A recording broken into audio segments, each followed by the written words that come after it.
Hello guys, I hope कि आप सभी अच्छे हैं और आप सबको मेरी वीडियोस अच्छी लग रही हैं। अभी तक हमने समझी थी हेल्पिंग वर्ब के टाइप्स। आज हम करेंगे मेन वर्ब की टाइप्स। मेन वर्ब की दो टाइप्स होती हैं, ट्रांजिटिव वर्ब और इनट्रांजिटिव वर्ब। अब हम सीखते हैं इन दोनों टाइप्स को डिटेल में। हेलो गाइस, आई होप कि आप सभी अच्छे हैं। आज की इस वीडियो में हम आए हैं एक नए टॉपिक ट्रांजिटिव और इनट्रांजिटिव वर्ब के साथ। इससे पहले कि मैं आप ये कंसेप्ट शुरू करूं, आप कर लीजिए मेरे चैनल को सब्सक्राइब और मेरी वीडियो के अंत तक बने रहिएगा ताकि यह आपको बहुत अच्छे से समझ आ सके। करते हैं आज के टॉपिक की शुरुआत। इनट्रांजिटिव वर्ब, जिसे कि हिंदी में बोला जाता है अकर्मक क्रिया।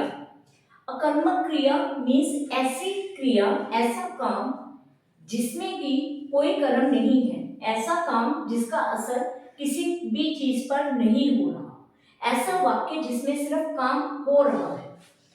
Intransitive verb is a verb that doesn't take an object. ऐसी क्रिया जिसमें किसी भी कर्म की जरूरत नहीं है, सिर्फ क्रिया हो रही है, उसका असर किसी भी दूसरी चीज पर नहीं हो रहा। देख लेते हैं एग्जांपल्स। She laughed, वह हंसी। He sleeps, वह सोता है। कहां पर सोता है नहीं मेंशन किया गया, सिर्फ सोता है। अगर होता कि ये किसी चीज पर सोता है तो कर्म होता, लेकिन यहाँ पर किसी भी चीज का नाम नहीं लिया गया, सिर्फ काम हो रहा है कि वह सोता है। He sleeps, वह हंसी, वह रोई, उसने खाना खाना नहीं उसने खाया, खाना नहीं उसने खाया, सिर्फ खाया। अगर खाना खाया होता तो सकर्मक, लेकिन उसने खाया, जिसमें कि सिर्फ क्रिया हो, उसका असर किसी भी दूसरी चीज पर ना हो, वह होती है इनट्रांजिटिव वर्ब। अब देख लेते हैं ट्रांजिटिव वर्ब। ट्रांजिटिव वर्ब सकर्मक क्रिया। सकर्मक क्रिया is a verb that takes an object. ऐसी क्रिया जिसमें की कर्म होता है, जिसे की कर्म की जरूरत होती है, और ऐसी क्रिया जिसका असर किसी दूसरी चीज पर होता है। Examples, he wrote a letter, उसने पत्र लिखा। देखिए लिखा, क्या लिखा, पत्र लिखा। लिखने का असर किस पे हो रहा है, पत्र। किस चीज को लिखा, पत्र को लिखा। तो ये पत्र जो है, ये पत्र जो है, ये है ऑब्जेक्ट और ये है रोट वर्ब। यहाँ पे वर्ब भी है, ऑब्जेक्ट भी है, तो ये है ट्रांजिटिव वर्ब। अब देख लेते हैं दूसरा example. She ate an apple, उसने सेब खाया। खाया वर्ब, क्या खाया, खाने का असर किस पे हो रहा है, सेब पे हो रहा है, एप्पल पे हो रहा है। एप्पल क्या है, ऑब्जेक्ट। अब ये ऐसी वर्ब है जिसका ऑब्जेक्ट है, तो ये क्या है, ट्रांजिटिव वर्ब के एग्जांपल्स हैं। और यहाँ पे देखिए वर्ब तो थी, लाफ्ड और स्लीप, ये वर्ब तो थी, लेकिन इसका कोई भी ऑब्जेक्ट नहीं था, तो इसलिए ये इंट्रांजिटिव वर्ब, ये ट्रांजिटिव वर्ब। अगर इन शॉर्ट मैं आपको ट्रांजिटिव वर्ब का एक इन शॉर्ट समझाऊं, ऐसा क्रिया जिससे अगर हम प्रश्न पूछें, अगर हम प्रश्न पूछें क्या और किसे का आंसर आए, तो वो होती है सकर्मक क्रिया। देखिए यहाँ पर हम इसको एग्जांपल, इसको इंप्लीमेंट करके देखते हैं। ही रोट अ लेटर, उसने क्या लिखा, मतलब अगर मैं वर्ब से क्वेश्चन पूछूं क्या और किसे, उसका आंसर आए, तो वो होती है intransitive verb. He wrote a letter, wrote लिखा, क्या लिखा, अगर मैं लिखा को पूछूं क्या लिखा, तो यहाँ पे आंसर आ रहा है अ लेटर। क्या का आंसर आ रहा है, अ लेटर, तो इसका मतलब ये कौन सी वर्ब है, ट्रांजिटिव वर्ब है। और ऐसे ही अगर मैं किसी भी वर्ब से पूछूं किसे का आंसर, किसे प्रश्न पूछूं और उसका आंसर आए, तो वो होती है ट्रांजिटिव वर्ब। इसी को मैं ऐसे लिखूं, he wrote a letter to me. अब मैं ये वर्ब को क्वेश्चन पूछूं किसे, तो मैं बोलूं उसने मुझे पत्र लिखा, मैं पूछूं किसे लिखा, मी। इसका मतलब ये वर्ब का ऑब्जेक्ट है। और जब भी किसी वर्ब से किसे और क्या का प्रश्न पूछा जाए और क्या और किसे का आंसर हमें मिले, तो वो इंट्रांजिटिव वर्ब नहीं है, बल्कि कौन सी वर्ब है, ट्रांजिटिव वर्ब। ट्रांजिटिव वर्ब की एक शॉर्ट सी ट्रिक यही है कि किसी भी वर्ब से अगर हम प्रश्न क्या और किसे का पूछें और उसका आंसर हमें मिले, तो वो होती है ट्रांजिटिव वर्ब।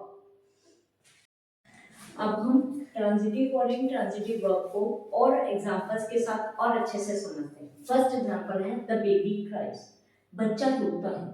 इस सेंटेंस में सिर्फ रोने की क्रिया हो रही है, उसका असर किसी भी चीज पे नहीं हो रहा, तो इसका मतलब है कि ये कौन सी वर्ब है, इंट्रांजिटिव वर्ब है।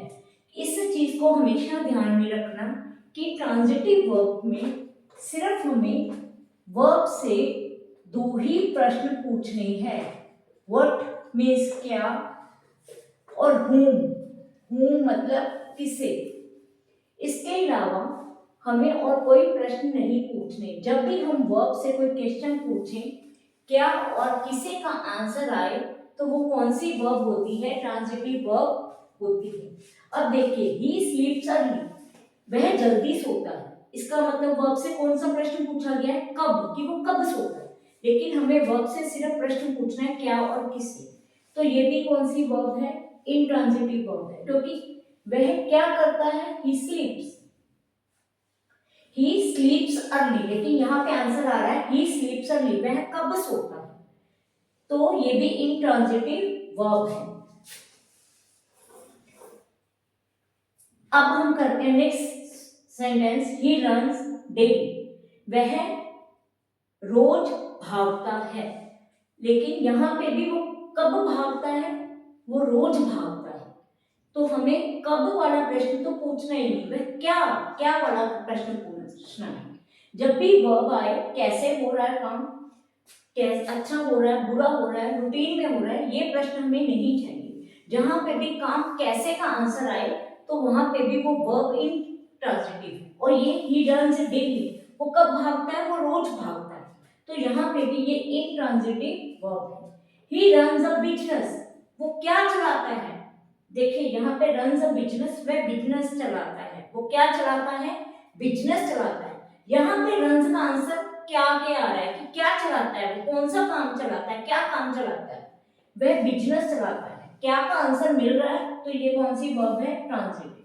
शी कुक्स वेल, वह कैसे खाना पकाती है, वो अच्छा खाना पकाती है। कैसे का आंसर हमें नहीं चाहिए, तो ये भी कौन सी वर्ब है, इंट्रांजिटिव वर्ब है। शी कुक्स फूड, वह क्या पकाती है, देखिए वर्ब, वह क्या पकाती है, वह खाना पकाती है। क्या का आंसर आ रहा है, तो ये भी कौन सी वर्ब है, ट्रांजिटिव वर्ब है। आई होप कि आपको यह सब्जेक्ट का टॉपिक ट्रांजिटिव और इनट्रांजिटिव वर्ब बहुत अच्छे से समझ में आ गया है। और अगर आपको मेरी ये वीडियो अच्छी लगे, तो आप मेरे चैनल को कीजिए सब्सक्राइब और मेरी वीडियो को कीजिए लाइक, और इसे ज़्यादा से ज़्यादा अपने फ्रेंड्स के साथ शेयर कीजिए। टाटा बाय बाय, मिलते हैं नेक्स्ट वीडियो में।